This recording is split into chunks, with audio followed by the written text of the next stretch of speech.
Assalamualaikum warahmatullahi wabarakatuh. Di sini kami kelompok 7 yang beranggotakan saya Golib Satrioko dan dengan rekan saya yaitu Ilmi Darojat akan mempresentasikan hasil kerja dari makalah kami yang berjudul tentang beriman kepada Rasul-Rasul Allah. Di sini sebelum kami menjelaskan tentang makalah yang telah kami buat, kami ingin berterima kasih kepada Bapak dosen pengampu mata kuliah studi materi PAI di SMK dan SMA yaitu Bapak Arif Syaifuddin MPDI. Dan langsung saja kita akan membahas tentang pengertian iman kepada Nabi dan Rasul.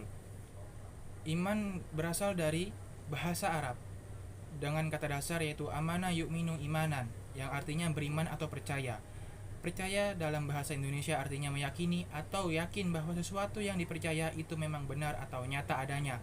Pengertian iman secara istilah yaitu kepercayaan yang meresap ke dalam hati dengan penuh yakinan, tidak bercampur syarat, serta memberi pengaruh bagi pandangan hidup, tingkah laku, dan perbuatan sehari-hari. Jadi iman itu bukanlah semata-mata ucapan lidah, bukan sekedar perbuatan, dan bukan pula merupakan pengetahuan tentang rukun iman.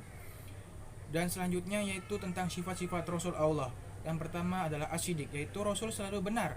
Yang kedua yaitu adalah al-amanah, yaitu Rasul selalu dapat dipercaya. Yang ketiga adalah at-tabligh, yaitu Rasul selalu menyampaikan wahyu, tidak ada satupun ayat yang disembunyikan Nabi Muhammad SAW dan tidak disampaikan kepada umatnya. Yang keempat adalah al-fatonah, yaitu Rasul memiliki kecerdasan yang tinggi. Yaitu selanjutnya kita membahas tentang sifat mustahil, yaitu al-kizib. Al-kizib di sini yaitu adalah Rasul itu mustahil bohong atau dusta. Yang kedua yaitu adalah al-khianah, yaitu Rasul mustahil untuk berkhianat. Yang ketiga yaitu al-kitman, yaitu Rasul mustahil untuk menyembunyikan kebenaran.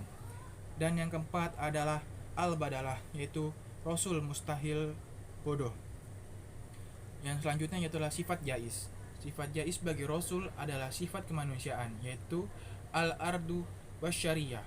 Artinya Rasul memiliki sifat sebagaimana manusia biasanya, seperti lapar, haus, sakit, tidur, sedih, senang, berkeluarga, dan lain sebagainya. Bahkan seseorang Rasul tetap meninggal sebagaimana makhluk lainnya. Demikian presentasi dari kelompok kami yaitu kelompok 7. Dan kami juga berterima kasih kepada teman-teman yang sudah bersedia mendengarkan dan membaca makalah dan video yang telah kami buat.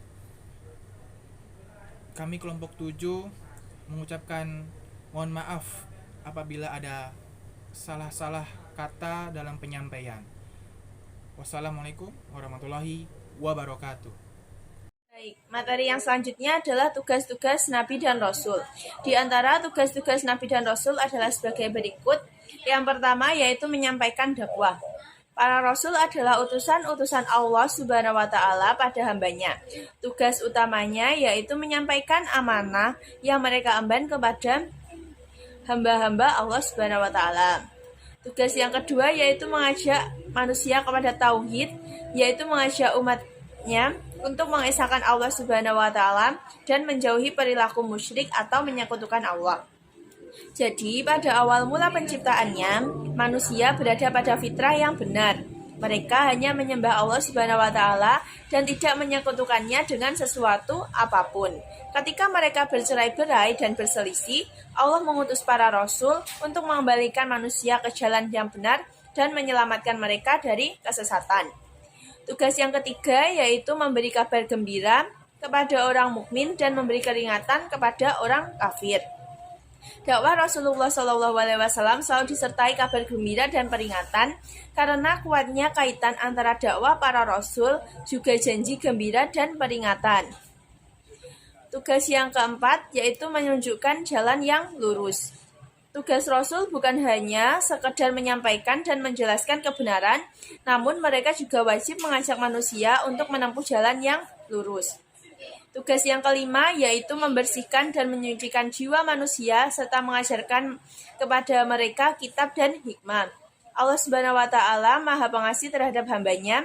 Karena kasih sayangnya pula, Allah menghidupkan jiwa mereka dengan wahyu Allah dan menyinari hati mereka dengan sinarnya yang diperantarakan melalui Nabi dan Rasul. Tugas yang terakhir yaitu sebagai hujah bagi manusia. Nah, tidak ada yang lebih menyukai hujah daripada Allah Subhanahu wa Ta'ala. Dia mengutus para rasul dan menurunkan kitab agar manusia tidak punya alasan lagi ketika hari kiamat. Materi yang selanjutnya yaitu hikmah beriman kepada Rasul Allah Subhanahu wa Ta'ala. Pentingnya orang Islam beriman kepada Nabi dan Rasul Shallallahu Alaihi Wasallam bukan tanpa alasan.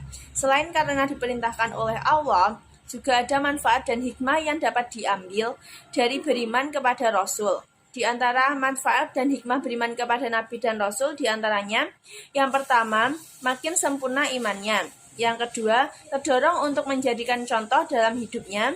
Yang ketiga, terdorong untuk melakukan perilaku sosial yang baik. Yang keempat, memiliki teladan dalam hidupnya. Yang kelima, mencintai para Rasul dengan cara mengikuti dan mengamalkan ajarannya. Yang keenam, mengetahui hakikat dirinya bahwa ia diciptakan Allah Subhanahu wa Ta'ala untuk mengabdi kepadanya. Demikianlah materi presentasi yang dapat kami sampaikan. Terima kasih untuk perhatian teman-teman dan Bapak dosen pada umumnya. Kami selaku pemakalah mengucapkan mohon maaf yang setulus-tulusnya. Akhirnya, billahi taufik wal hidayah. Wassalamualaikum warahmatullahi wabarakatuh.